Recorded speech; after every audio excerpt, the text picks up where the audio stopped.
The facts speak for themselves on the link between health and wealth, and the root causes for vulnerable populations being unemployed. An IPPR study reveals that 25% of economically inactive individuals reside in the 50 areas in England with high poor health, indicating a double injustice, with lower household income and higher poverty. Statistics show those in deprived areas are 1.5 times more likely to be economically inactive and twice as likely to be in poor health. Identified as bad health black spots, cities like Liverpool, Manchester, and Nottingham have high rates of poor health and economic inactivity. The latest report by the Resolution Foundation exposes a widening gap between wealthier parts of the southern regions with higher deprivation. The report states that 5.8% of the working-age population is currently off work due to ill health, up from 5.1% pre-pandemic. Significantly higher rates of long-term sickness are observed in poorer regions, with up to 9.1% in West Wales.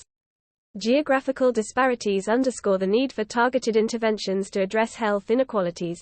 The Child Poverty Action Group, CPAG, has warned that thousands of British people in receipt of regular benefits payments from the Department for Work and Pensions, DWP, face seeing their entitlement cut from April 2024 unless they actively seek employment.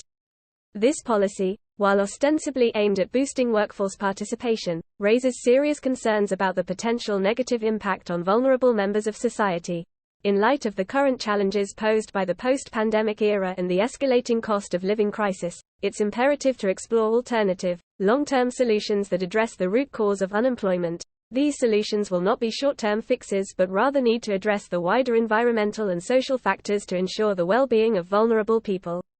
Alongside this, these solutions must promote a more active, healthier, and more productive workforce to stimulate sustainable economic recovery and growth. Gaps in a retrospective policy approach.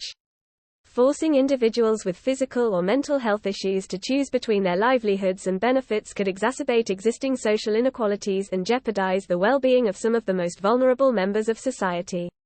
These existing inequalities are highlighted in a report by South Yorkshire's NHS Integrated Care Board, which shows that people living in our most deprived areas have both shorter lives and are living those years in poorer health. Retrospective measures such as benefit cuts may indeed spur a short-term increase in employment, but they fail to address underlying issues which hinder individuals from productively joining and rejoining the workforce. This approach may also prove counterproductive in the long term, due to the increased strain on social and healthcare services as individuals struggle with the consequences of diminished mental and physical well-being.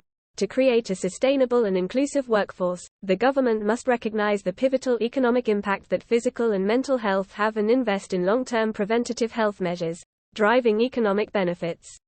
Research has shown that higher levels of stress can lead to burnout, while a happier, healthier workforce is more productive.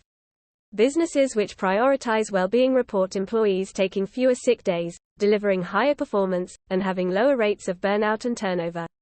This shows how the state of workforces is a joint business, health and economic concern. The economic benefits of a healthier and more engaged workforce cannot be understated. Improved worker well-being and mental health translates directly into increased productivity. With the latest ONS figures showing that the UK economy is still not growing enough to quell fears of recession, focusing on the health and well-being of the workforce becomes a strategic imperative to drive economic recovery. Learning from abroad. Japan's success story in healthcare can be used as a compelling model for the UK to learn from. In Japan, the emphasis on prevention and such initiatives as the health and productivity management strategy have yielded impressive evidence to show how employers can support the health and well-being of their workforces. Together with individualized care and lifestyle behavior modification, this has resulted in reduced healthcare utilization and expenditure trends over time. By focusing on achieving a more equitable and sustainable health system, this approach has not only improved health outcomes but also contributed to economic resilience. We need to identify and address health issues before they become barriers to employment, rather than take a stick-over-carrot approach towards the more vulnerable members of society. This requires the government to avoid a one-size-fits-all approach, and instead understand that every individual has different support requirements based on their personal circumstances. Shortchanging benefits recipients or creating punitive health policy is not the answer. Rather, individuals need access to more effective support that takes their specific needs and situation into account, to allow them to enter or re-enter the economy quickly. Individual circumstances. The interplay between individual circumstances, health, and employment is intricate. Addressing these complexities and deep-rooted systemic contributing factors is pivotal to preventing health-related barriers to employment, but it also presents our greatest collective challenge. In many cases, individuals facing socio-economic barriers, discrimination, or lack of educational opportunities may find themselves in vulnerable positions, compounding health disparities and inequitable access to steady income streams. For instance, lower access to healthcare resources and services can contribute to the development of chronic health conditions, making it difficult for individuals to maintain employment. Investing in people. To address these issues effectively, a comprehensive approach is needed. Providing equal opportunities for education and skills development, irrespective of socioeconomic backgrounds, can empower individuals to break free from the cycle of poverty and unemployment.